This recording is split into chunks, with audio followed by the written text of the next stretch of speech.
স্নেহের 2024 সালের নতুন বছরে নবম শ্রেণীর ছাত্রছাত্রী বন্ধুরা, আশা করি তোমার সবাই ভালো আছো। আজ আমরা যে বিষয়টি নিয়ে আলোচনা করব নবম শ্রেণীর থার্ড সামেটিভ অর্থাৎ ফাইনাল পরীক্ষার গণিতের কোশ্চেন পেপার নিয়ে। দেখো সরাসরি স্ক্রিনে কিন্তু তোমরা নবম শ্রেণীর থার্ড সামেটিভ অর্থাৎ ফাইনাল পরীক্ষার গণিতের কোশ্চেন পেপার দেখতে পাচ্ছ। ফুল মার্কস তোমাদের রয়েছে 90 আর সময় তোমাদের রয়েছে 3 ঘন্টা। একে দাগে রয়েছে সঠিক উত্তরটি বেছে নিয়ে লেখো। প্রতিটি প্রশ্নের মান রয়েছে 1 করে 1 × 5 = 5। এখানে মোট 5টি প্রশ্ন দেওয়া রয়েছে, প্রশ্নের মান রয়েছে 1 করে। ভালো করে দেখে নাও প্রশ্নগুলো। 2 দাগে রয়েছে শূন্যস্থান পূরণ করো। এখানে মোট 5টি প্রশ্ন দেওয়া রয়েছে, প্রশ্নের মান রয়েছে 1 করে 1 × 5 = 5। 3 দাগে রয়েছে সঠিক হলে সত্য এবং ভুল হলে মিথ্যা লেখো। প্রশ্নের মান রয়েছে 1 করে 1 × 5 = 5। 4 দাগে রয়েছে কোনো 10টি প্রশ্ন দেওয়া, প্রশ্নের মান 2 করে 2 × 10 = 20।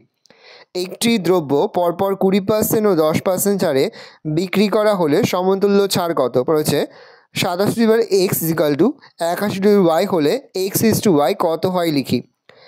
3x + 4y = 12 সমীকরণে লেখচিত্রটি ও অক্ষদ্বয় দ্বারা গঠিত ত্রিভুজের ক্ষেত্রফল কত তা লিখি। বলেছে কে এর কোন মানের জন্য 2x + 5y = 8 এবং 2x - ky = 3 সমীকরণ দ্বয়ের কোনো সমাধান থাকবে না।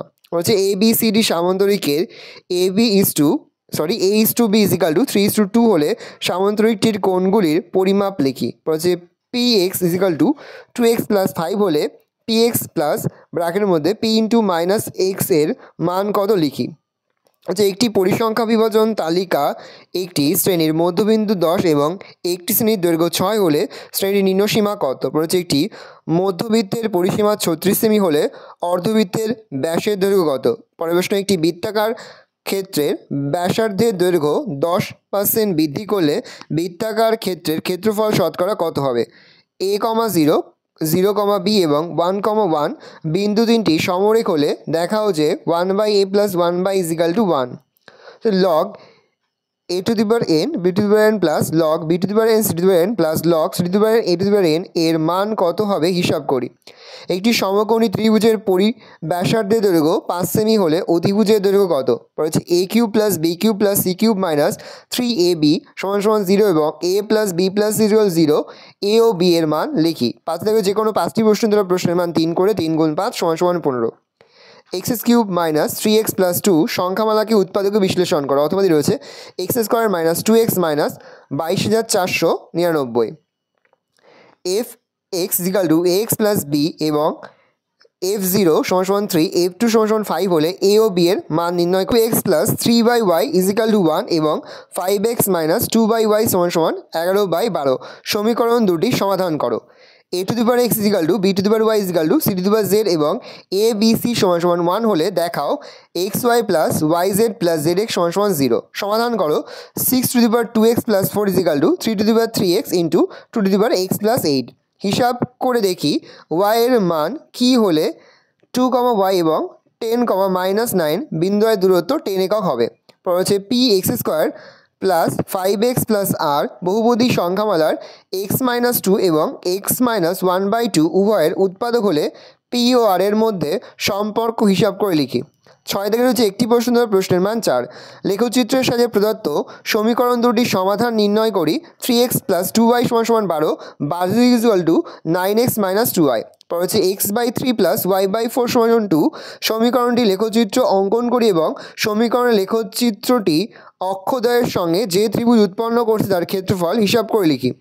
7 থেকে যে কোনো একটি প্রশ্ন দ্বারা প্রশ্নের মান 4। নিচের পরিসংখ্যা বিভাজন ছকটির পরিসংখ্যা বহুভুজ অঙ্কন করি। শ্রেণী 1 থেকে 10 পরিসংখ্যা 8, 11 থেকে 20 পরিসংখ্যা 3, 21 থেকে 30 পরিসংখ্যা 6, 31 থেকে 40 পরিসংখ্যা 12, 41 থেকে 50 পরিসংখ্যা 4। প্রশ্ন, বিসৃঙ্গ গ্রামে বিদ্যাসাগর মাধ্যমিক বিদ্যালয়ে শিক্ষক শিক্ষিকাদের বয়স নিচের ছকে লিখলাম।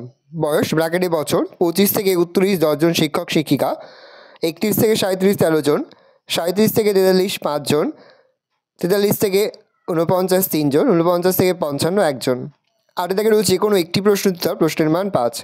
দুটি উপপাদ্য কিন্তু এবছরের পরীক্ষার জন্য খুবই গুরুত্বপূর্ণ। প্রমাণ করো যে ত্রিভুজের বাহুগুলির লম্ব সমদ্বিখণ্ডক 3টি সমবিন্দু। পরে হচ্ছে প্রমাণ করো যে কোনো ত্রিভুজের যে কোনো একটি বাহুর মধ্যবিন্দু দিয়ে অঙ্কিত দ্বিতীয় একটি বাহুর সমান্তরাল সরলরেখা তৃতীয় বাহুকে সমদ্বিখণ্ডিত করবে এবং ত্রিভুজের বাহুগুলি দ্বারা সমান্তরাল সরলরেখা খণ্ডিতাংশ দ্বিতীয় বাহুর অর্ধেক হবে। 9 দাগের যে কোনো একটি প্রশ্ন দেওয়া প্রশ্নের মান 3। যুক্তি দিয়ে প্রমাণ করো যে রম্বসের কর্ণদ্বয় পরস্পরকে সমকোণে সমদ্বিখণ্ডিত করে। পরে হচ্ছে প্রমাণ করো যে কোনো ত্রিভুজের মধ্যমা ত্রিভুজাকার ক্ষেত্রে বিভক্ত করে। 10 দাগের যে কোনো একটি প্রশ্ন দেওয়া প্রশ্নের মান রয়েছে 4। দুটি প্রশ্ন দেওয়া রয়েছে, একটি প্রশ্ন উত্তর করতে প্রশ্নের মান রয়েছে 4। প্রথম, রমাপিসি দুটি শাড়ি তৈরি করে একটি 15% অপরটি 20% লাভে বিক্রি করলেন। তার মোট লাভ হলো 262.50 টাকা। শাড়ি দুটির উৎপাদন ব্যয় 1:3 হলে শাড়ি দুটির প্রত্যেকটির উৎপাদন ব্যয় কত? দুটি কাঠের চেয়ারের একই দামে তৈরি করলেন এবং চেয়ার দুটির প্রত্যেকটির ধার্য মূল্য ঠিক করলেন 1250 টাকা। তিনি একটি চেয়ার 8% ছাড়ে বিক্রি করে 15% লাভ করলেন। যদি তিনি দ্বিতীয় চেয়ারটি 1220 টাকায় বিক্রি করেন তাহলে তার মোটের ওপর শতকরা লাভ কত হলো হিসাব করি। 11 দাগের যে কোনো একটি প্রশ্ন দেওয়া প্রশ্নের মান 5। 5 সেমি, 8 সেমি, 11 সেমি দৈর্ঘ্যের বাহুবিষ্ট একটি ত্রিভুজ অঙ্কন করি এবং ওই ত্রিভুজের সমান ক্ষেত্রফল বিশিষ্ট সামান্তরিক অঙ্কন করি যার একটি কোণ 60 ডিগ্রি। পরে হচ্ছে ABCD যে কোনো একটি পঞ্চভুজ অঙ্কন করি ও তার সমান ক্ষেত্রফল বিশিষ্ট একটি ত্রিভুজ অঙ্কন করি। 12 দাগের যে কোনো তিনটি প্রশ্ন দেওয়ার প্রশ্নের মান 3 করে 3 × 3 = 9। প্রথম, নীল হবে, এটা প্রিন্টিং মিস্টেক আছে। নীল মেলা থেকে একটি বাদা কিনে হাতে পড়েছে। বাদাটিতে 269.5 বর্গ সেমি ধাতু আছে। বাদাটির বহিঃব্যাসার্ধের দৈর্ঘ্য 28 সেমি হলে অন্তঃব্যাসের দৈর্ঘ্য কত হিসাব করে লিখি। 2 নম্বর, 196 বর্গ সেমি ক্ষেত্রফল একটি বর্গাকার পিতলের পাত থেকে 4টি সর্ববৃহৎ বৃত্তাকার পাত কেটে নেওয়া হলো। প্রতিটি বৃত্তাকার পাতের পরিধি হিসাব করে লিখি। পরে একটি ত্রিভুজের পরিসীমা 32 সেমি এবং ত্রিভুজটির অন্তর্বৃত্তের ক্ষেত্রফল 38.5 বর্গ সেমি। ত্রিভুজটির ক্ষেত্রফল হিসাব করে লিখি। পরে একটি সমবাহু ত্রিভুজ এবং বর্গক্ষেত্রের ক্ষেত্রফল অনুপাত √3:2। বর্গক্ষেত্রটির কর্ণের দৈর্ঘ্য 60 সেমি হলে সমবাহু ত্রিভুজটির পরিসীমা হিসাব করে লিখি। প্রশ্ন, 18 মিটার দৈর্ঘ্য বিশিষ্ট একটি বড় হলঘরে কার্পেট দিয়ে মুড়তে 2160 টাকা খরচ হয়। যদি হলঘরের প্রস্থ 4 মিটার কম হতো তাহলে 1620 টাকা খরচ হতো। হলঘরের ক্ষেত্রফল হিসাব করি। 13 দাগের যে কোনো একটি প্রশ্ন দেওয়া প্রশ্নের মান 3। যদি 3,2, 6,3, x, y এবং 6,5 বিন্দুগুলি পরস্পর যুক্ত করলে একটি সামান্তরিক গঠিত হয় তাহলে x, y কত হবে হিসাব করে লিখি। ABC ত্রিভুজের A বিন্দুর স্থানাঙ্ক 2,5 এবং ত্রিভুজটির ভরকেন্দ্রের স্থানাঙ্ক -2,1 হলে BC বাহুর মধ্যবিন্দু স্থানাঙ্ক নির্ণয় করো। 14 দাগের যে কোনো একটি প্রশ্ন দেওয়া প্রশ্নের মান 3। যদি log x + y/5 = 12, log x + log y হয় তাহলে দেখাও যে xy + yx = 23। প্রমাণ করো যে log 2 log 2 log 4 256 + 2 log 2/√2 = 5। ভালো করে দেখে নাও, এই রয়েছে টোটাল তোমাদের থার্ড সামারি অর্থাৎ ফাইনাল পরীক্ষার নবম শ্রেণীর গণিতের কোশ্চেন পেপার। তাহলে কোশ্চেনটা দেখে নাও।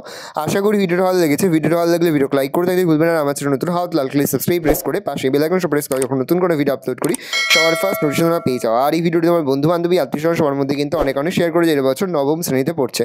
আমরা কিন্তু ইতিমধ্যে নবম শ্রেণীর প্রতি বিষয়ের সিলেবাস, প্রশ্নকাল এবং নমুনা প্রশ্নপত্র কিন্তু আপলোড করে দিলাম এখনও পর্যন্ত। সেই ভিডিওগুলো না দেখে থাকো, ভিডিওগুলো কিন্তু তাড়াতাড়ি দেখে নাও। তোমাদের সকলকে জানাই আগাম পরীক্ষার অনেক শুভেচ্ছা এবং অভিনন্দন। আশা করি সকলের পরীক্ষায় খুব ভালো হবে। ভালো করে তোমার কোশ্চেনটা দেখে নাও।